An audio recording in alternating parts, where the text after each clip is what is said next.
Last year in Texas, a black student was suspended multiple times for wearing dreadlocks in school. And the school said that it was against their dress code, while other people on the other side of the issue said that it goes against the Crown Act, which was meant to prevent that sort of hair-based discrimination. So all of that was bad.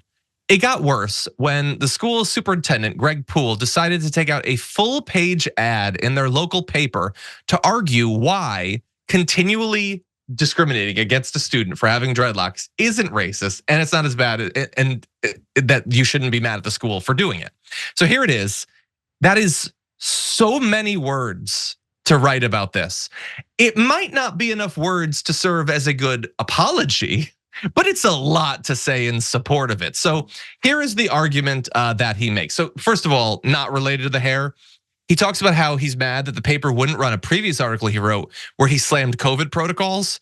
Maybe in their defense, it was like 7,000 words and they didn't want to mess with that. But anyway, on this topic, and sort of related to that, he says how poignantly ironic that the Chronicle criticizes limited dress code conformity that is correlated to student success, yet wholeheartedly sanctioned complete face mask wearing conformity that is still questioned today as an adequate defense against COVID-19. And I just love how broken people's brains are that for the rest of their life, they will have to talk about how dare you made us wear masks briefly. Anyway, he goes on to say the problem with relaxing standards without any regard to academic implication is the precedent it creates. Our military academies at West Point, Annapolis, and Colorado Springs maintain a rigorous expectation of dress.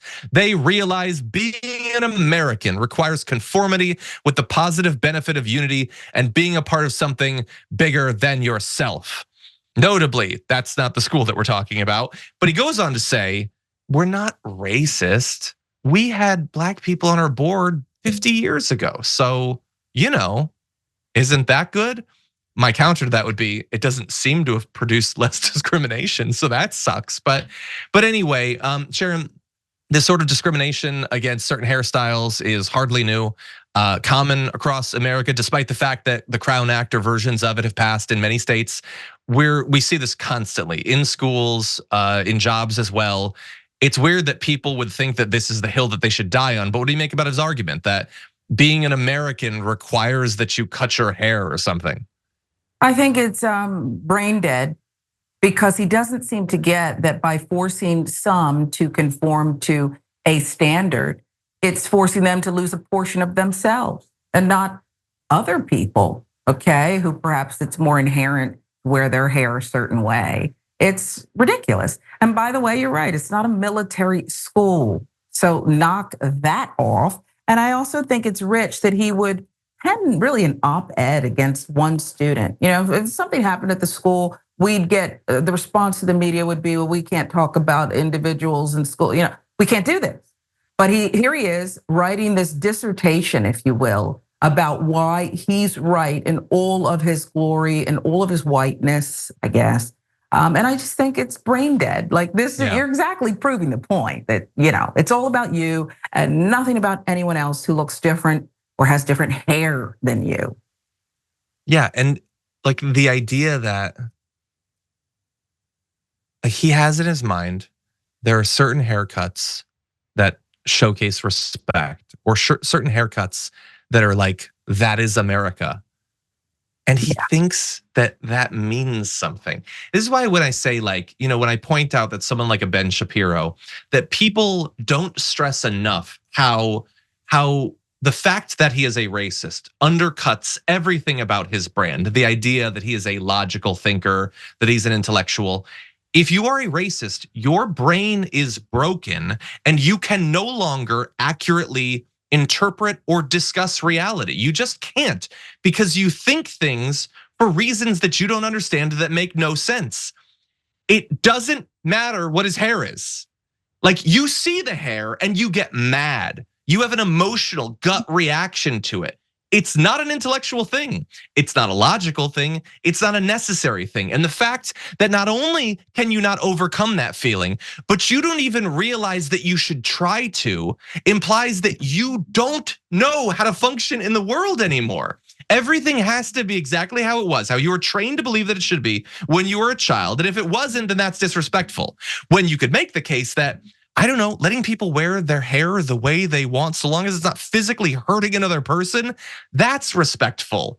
Maybe that's sort of core to America, or the values that we want America to run by, rather than believing that buzz cuts are the only haircuts that should be acceptable in schools. Sharon, thoughts? And by your logic, it's also disqualifying, because if he's so colored and everything else because of this racism that's inside of him, then it's disqualifying to the position of educating children. And I have to be honest with you, I struggle and I feel the same way about one Donald Trump and the way the mainstream media treats him. You kind of put aside the racism and you put aside the misogyny, and we're supposed to, well, we'll get to that. We'll put some black commentators on to address some of the things. It's not another, it's who you are, and it's disqualifying when you're trying to lead all people, a group of people, like, I don't know, this school maybe. And I don't understand why. Well, I guess I do understand why some people don't seem to get that. They usually don't look like me. 100%, yeah. If you are so driven by your misogyny, or you are so driven by your racism, that you are like intellectually stunted. Charlie Kirk recently went off on like a rant about how if he sees that he has a black pilot, he's worried that they're gonna crash now. That has no relationship to reality, but he is held back by the flaws in his brain that he doesn't even understand. And it manifests as he moves through the world. He cannot reasonably, logically understand what's going on and how he should react to it. No, it could be fixed. Therapy. In the pilot seat. What's that? Sorry. If only there were a way. I just had this vision of Whoopi Goldberg in the pilot seat every time he steps on the plane, and it just made me have an outburst. I apologize. Go on. I am fine with it. You're right. It is more just like people think that like, oh, you only like point it out because like you like get offended or whatever. No, like you don't even understand how you are being held back intellectually by the biases that you refuse to interrogate. For more political news breakdowns, interviews, stories of activism, and me trying my hardest to care about the occasional big celebrity news story, subscribe to our YouTube channel at youtube.com/The Damage Report. And you can ring the bell wherever it is so you don't miss anything.